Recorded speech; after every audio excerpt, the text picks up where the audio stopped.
के चंदा या जोरी लाए हे, हंसी ठिठोली मुरमन ला भाए हे। उन्हीं के चंदा या जोरी लाए हे, हंसी ठिठोली मुरमन ला भाए हे।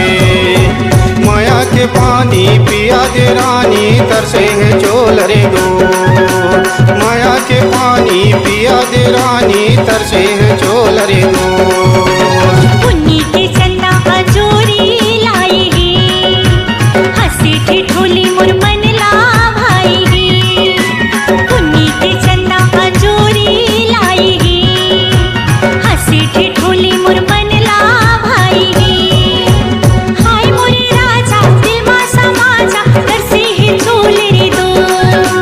हाय मोरे राजा दिल मा समाजा, तरसे है चोल रे दो।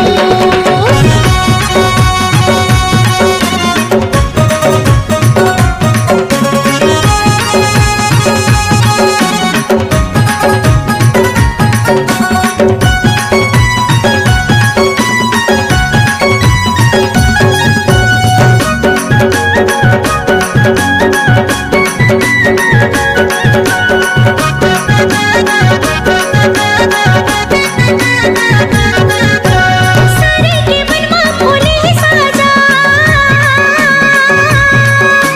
मनमोहना राजा मोर दिल मा समाजा।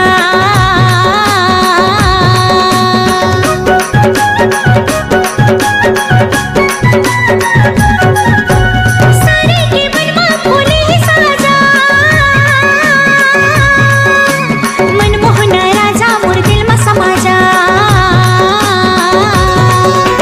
फागुन के महीना है रंग लाल आए हे, माया के रंग हा मोर मन ला भाए हे। फागुन के महीना है रंग लाल आए हे, माया के रंग हा मोर मन ला भाए हे। हाय मोरे राजा दिल मा समाजा, तरसे है चोल रे दो।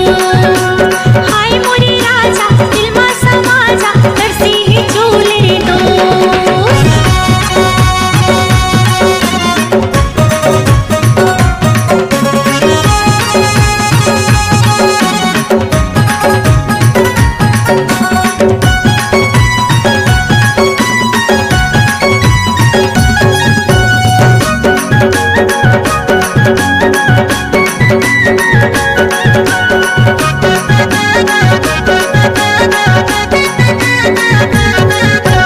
सावन के महीना बरसेला पानी, माया पर होगे करे जचानी।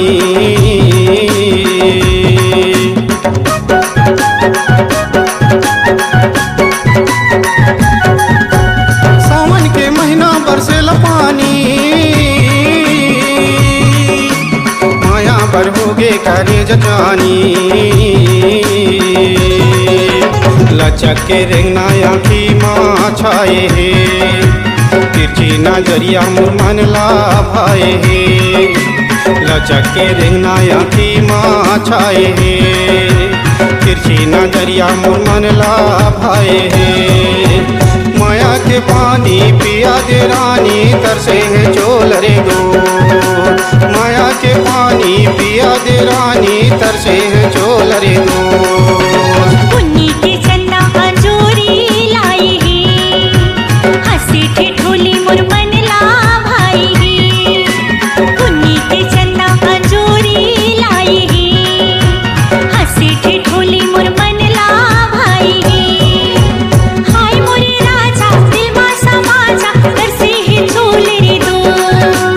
हाय मोरे राजा दिल मा समाजा, तरसे है चोल रे दो। माया के पानी पिया दे रानी, तरसे है चोल रे दो। हाय मोरे राजा दिल मा समाजा, तरसे है चोल रे दो। माया के पानी पिया दे रानी, तरसे है चोल रे दो। हाय मोरे राजा दिल मा समाजा, तरसे